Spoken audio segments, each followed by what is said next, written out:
I was gonna say like, why not CNN but who cares? White Choose Right is about a future movie or something coming out or no. Okay. It's not about any movie. It's not about the movies I've made in the past. It's a confession of sorts. Okay. I mean, about you cheated on your wife, you plagiarized. I would never do that. No. Plagiarized something. It's about a movie I made that nobody is aware of, even though they've seen it. Okay. Is that intriguing? Do I have you intrigued? Well, I mean, see if I understand what you said. It's about a movie you made, no one knows you made. Is that what you said? That's right. It's a production. Like, some of you put, like, you didn't put your name on it? Like, at the end, you put, like, a fake name? Oh, no. I made it. Like Alan Smithy, like that? That's right. Thing? No, I didn't. There was no name put on it. Why? Why would there be no credits? What do you mean? Because there are some things that you just can't put your name on. Okay. I perpetrated a huge fraud, which I am now about to detail. Okay. Involving the United States government and NASA. All right. And I'm sure you've heard the rumors. The moon landing hoax? That's right. That the moon landing was fake. The moon landings all were fake. And I was the person who filmed it. You're serious okay. I'm serious. I'm dead serious. Because I only have this certain amount of time with you, and I'll talk about whatever you want. You know, this isn't some type of joke or film within a film thing. Not a joke. Nope. Okay. The conspiracy theorists were right on this occasion. Why? I don't know about Paul McCartney's death, but this they were right about. Okay, why in God's name I don't know what to ask you first. Why the hell, if you're telling the truth, why would you do it? Why are you telling me? I mean, what the... Don't you think it's important for people to know the truth? Yeah, yes, certainly. They had a massive fraud, an unparalleled fraud perpetrated against them. They should know. Okay. I mean, they're already suspicious of the government. They may as well have their suspicions confirmed. Okay. Justified. And this, why now? I mean, we're almost at the 30-year anniversary. What took so long? Why, if this is true, why? I won't go into that. It has to do with personal... Okay. Evolution and influences. And, well, I'll go into that. Is that why you look a little haggard right now? Because you look a little worn. No offense. Well, also, yeah, because I haven't been taking care of myself too well. I've been drinking a lot, but... Is that because of the stress of this? Of course, stress, guilt, just conflict of all kinds. Wow, I mean, so you feel bad about this, clearly. I mean, this is not... I do feel bad about it. I also feel proud of it. It's a terrible conflict. Because you've pulled off one of the greatest hoaxes ever because of your... And because I made a film, if you want to call it a film, which I consider to be my masterpiece. And you can't take credit or even talk about it you are now. I'm hereby taking credit. Right, but you can't actually go out. You're doing when people see this, you'll be dead until 10 years. Right, or 15, yeah. After my death. So you can't talk to Roger Ebert about it. You know, does that frustrate you? I have to pay the consequences for the decision that I made many years ago to go along with this. Like a deal with the devil. It's Faustian, to be sure. And is that why you got such power in Hollywood? I mean, that would explain that. Why I have the freedom I have, that was part of it, yes. So they said, do this moon thing and we'll give you... When I made Spartacus, I didn't have this kind of freedom. Right. But I have it now. So what came first, the genius or the fraud? What was NASA's doing? Well, what came first, the genius or the fraud? I mean, did the fraud enable the genius, or was the genius released I'd like the fraud? to think the genius came first. Right. But some frauds are hard to bypass, especially if you have an ego and you're an artist and you you're presented with a challenge, the likes of which you've never seen and will probably never see again. You don't even think of the morality of it. You're just completely swept away by the flattery of it and the juices inside you, which make you want to do it as the artist you are innately. You don't think of anything else. What a conflict. I mean, gosh, I can't imagine being presented with that opportunity. On one hand, I really would want to do it, but then I'd probably say, well, I'm committing a crime and lying and... It depends, but my guess would be, no, you if you're good, you would do it.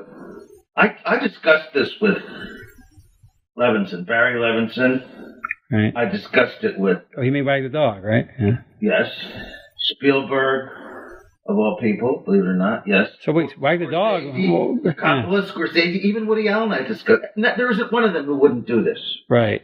And so Barry Levinson must have been influenced by this whole... He must have known, so that's... Wag the Dog is about this whole idea. I mean, that's why... The character was named Stanley. Right. And he gets killed at the end because he demands credit. Killed at the... Tell me about the making of it. So, was it difficult? I mean, committing the greatest fraud, I don't know what you want to call it. I'm not saying it's a... Okay. A lot about that at the time. I know. So I'm not making moral judgment, but making this huge, ambitious, technical faux landing, was it harder than 2001? Was it very difficult? I mean, what was the experience like?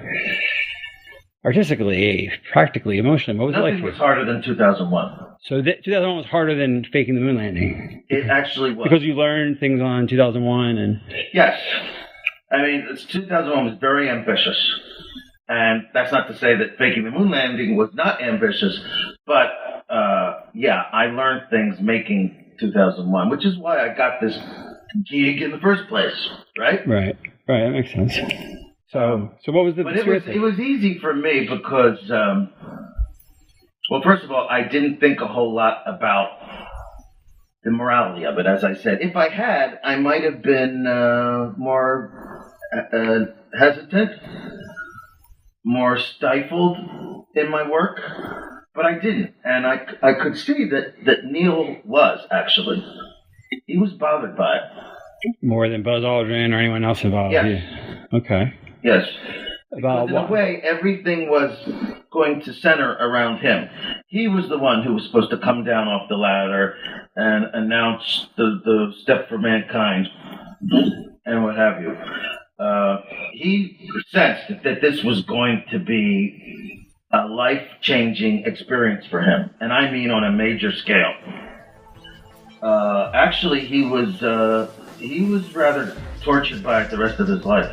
Really? I mean, is that why you didn't give interviews? Yes, and in fact, that actually began to affect my own perception of it, watching what happened to him.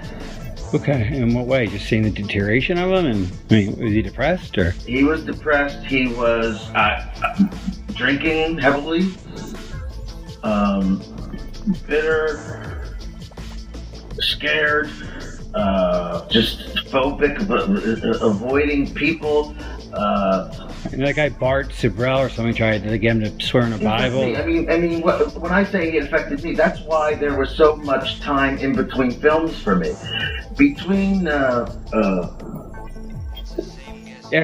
Metal Jacket and between The Shining and Full Metal Jacket was about 6 years. Between Full Metal Jacket and Eyes Wide Shut is 13 years. Yeah. And a lot of that time was spent just just emotionally processing? Yes.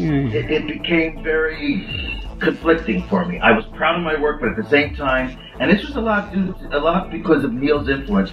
Not consciously. He didn't do this to me consciously, but I spent a lot of time with him, and each time I did, I became more and more bothered, troubled by my own participation in this. Okay. Well, what would he say? I mean, did he explain the source of his depression? He was on the verge of tears. He did not cry. I won't say he cried, but he was on the verge of tears so many times because of what he did. I mean, what he participated in. It's almost as if he thought up the idea, you know? Right. He felt that. He was almost used, really. Okay. But he's the one who felt the guilt. I'm sure NASA did not feel that much guilt. And I mean, why did he go up? I wonder why. Because they promised him a seat in 3 years when they figured it out. They kept lying about it being possible. So why do you think he did it? Why did Armstrong do it in the first place? He thought, they kept saying, we'll be ready in 3 years and you'll go then. Just lie now and we'll go in 3 years. The funding will keep going and we'll figure this out and you'll go. Oh, actually. Right, yeah. But they were lying, and they figured it out. And he got really, so cynical. Got it? Okay. So why did Armstrong go? I mean, he was such a moral, principled man. Why would he go on a fake moon mission? I don't believe that. Well, they strung him along because they led him to believe, oh, don't worry, we're going to have the money in a few years and we'll actually go and then you will go. They'll have, you mean they'll have the technology in a few years? Yes. Okay. They will have enough, they will be able to actually perform the miracle of going to the moon. And yes, he would be in the saddle. So in other words, okay, let's make this clear. Kennedy set a deadline, psychological deadline of the 60s. They knew they couldn't beat it. Right. They could have. If they did. Right, and if they did, you're saying they sincerely thought that they would really get there within a few years. I believe, yes, they did think so. Because that's what that's... Although some didn't. There was a difference of opinion. There were some that just believed honestly that we will never be able to get there. There's just no chance. That Werner and I used to have coffee in the mornings, and he was like, "There's no fucking way." Even Werner von Braun. All right. So go with that. Some people didn't believe that you could go. Well, Werner von Braun, of course, did. The director didn't think so. The man was just too brilliant. He knew that we couldn't do it. So, okay, I'm talking about a guy working on two lost causes, Nazism and the quest for the moon. I mean, he really did, and he didn't tell them. I mean, did he ever tell them? Did he tell NASA? Did he tell the president we can't go? I mean, he must have been broke the news. Well, he was very old, of course, at the time, and a lot of people just dismissed him.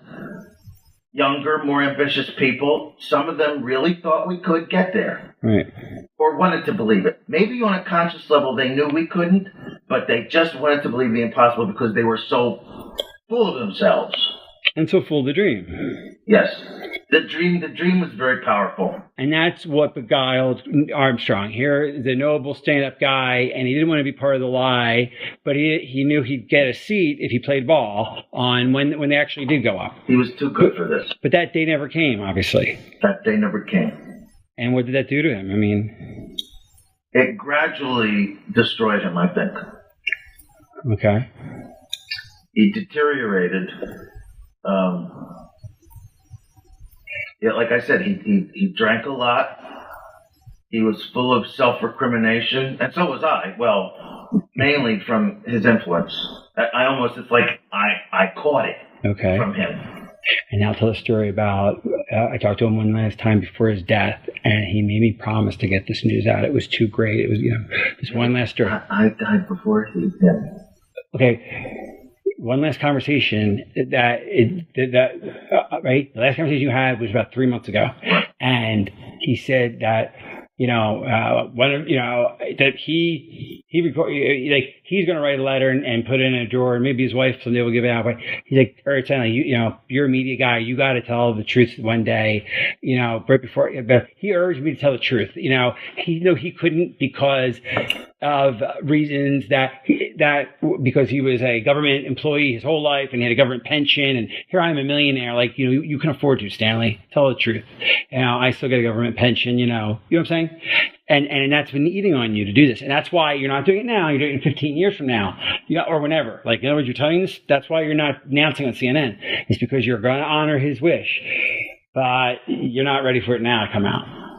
You're doing this for Why am I putting it off? Because I think because you don't want your family. You want to be dead, right. And you want your family to have 15 years on it. Your wife will probably be dead, and your kid will be grown. Right. You want distance from your legacy from this truth. That's it. Okay. Right. So, what happened?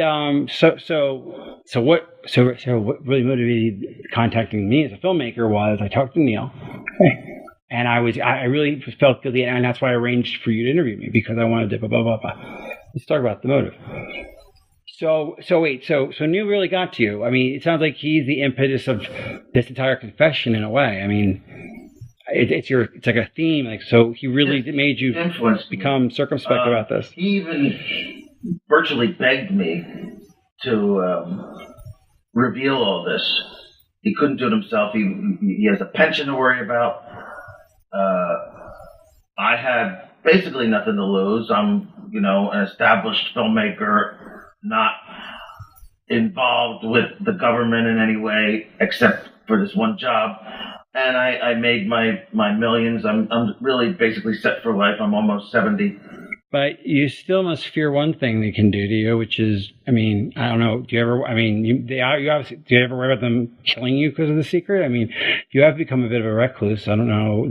With the Garbo, Howard Hughes, J.D. Salinger, and me.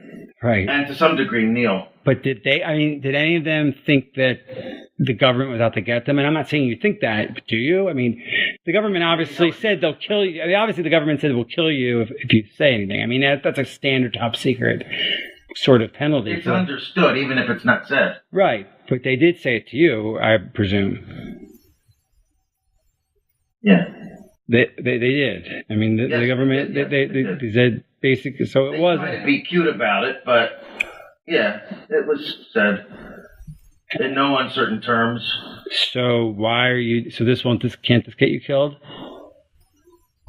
Well, that's why I'm delaying it. Okay, the 15 years thing. This is not going to be seen. Okay, until for another 15 years after you're dead. Well, no, that's if you die tomorrow. You're not going to die tomorrow, clearly. I'm sorry. Okay, try again. Yeah, it's okay. So why you could get killed by doing this? This could kill you. Why are you doing that? Well, this is not going to be seen until because of our 15 years after my. So now that's why you have to sign the NDA and all these. Okay. That's right. All right. Well, that makes sense now. Okay, I understand that now. All right. It should be known, but I want there to be some kind of cushion for my family. 15 years seems like a good. Okay, all right. After my death, 15 years after my death. But okay, so let's take a step back. You're making this tape out of an effect Neil had on you. I mean, Armstrong sort of influenced you. Very much. Sometimes it just takes a catalyst.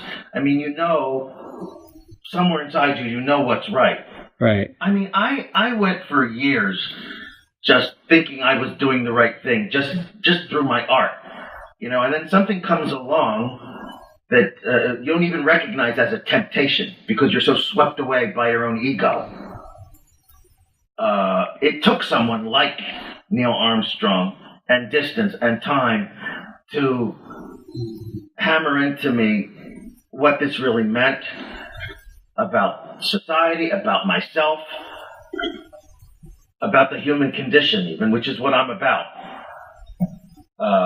So you must feel very proud and very guilty and proud of this thing. Yes, conflicted.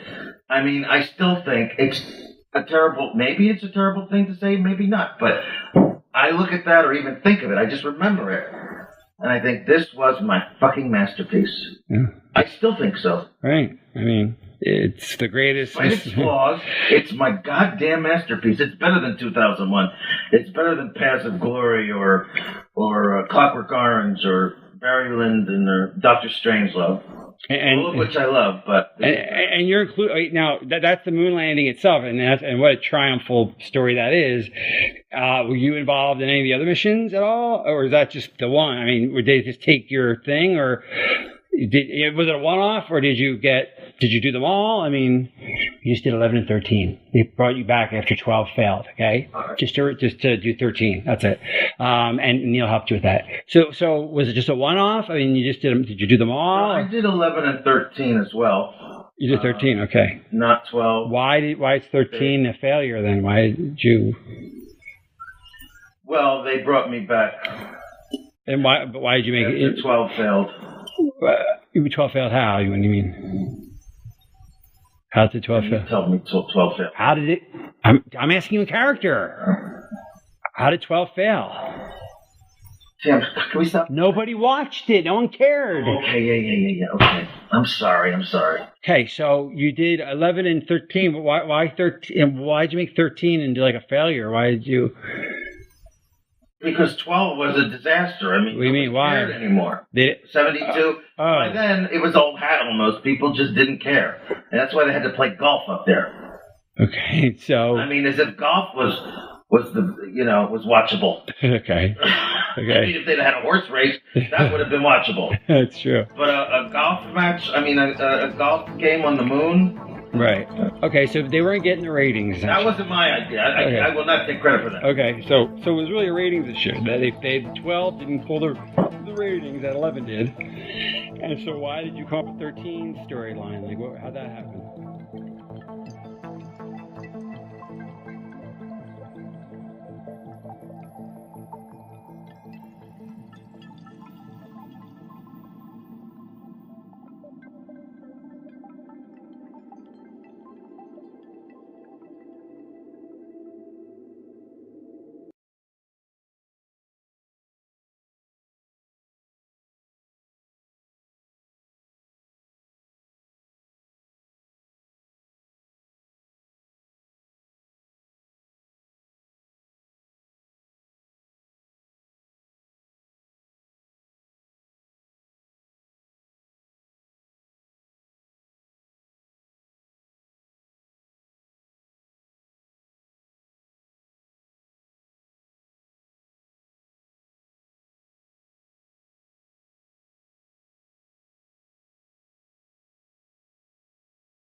Plagiarize. I would never do that. No. Plagiarize something. It's about a movie I made that nobody is aware of, even though they've seen it.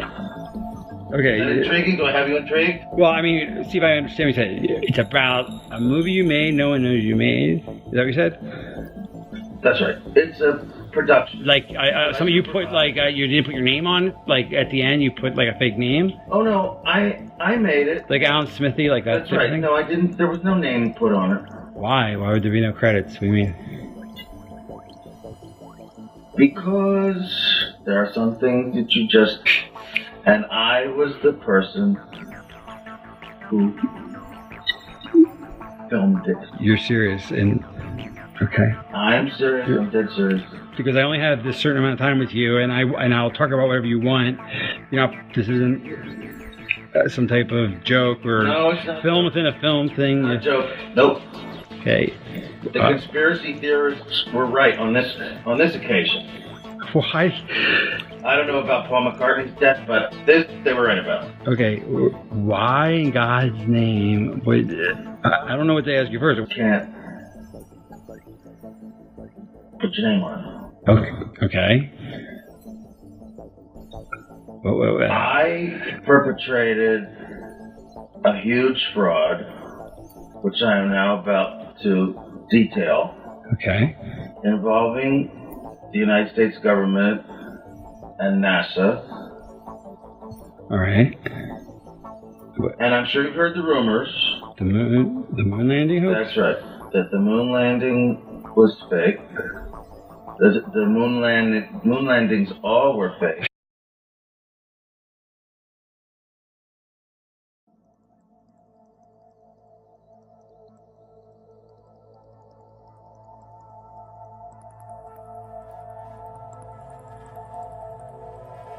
I was gonna say, like, why not CNN but who cares? White Truth, right? It's about a future movie or something coming out, or No. okay. It's not about any movie. It's not about the movies I've made in the past. It's a confession of sorts. Okay. I mean, about you cheated on your wife. Why the hell? If you're telling the truth, why would you do it? Why are you telling me? I mean, what the? Don't you think it's important for people to know the truth? Yeah, yes, They certainly. had a massive fraud, an unparalleled fraud perpetrated against them. They should know.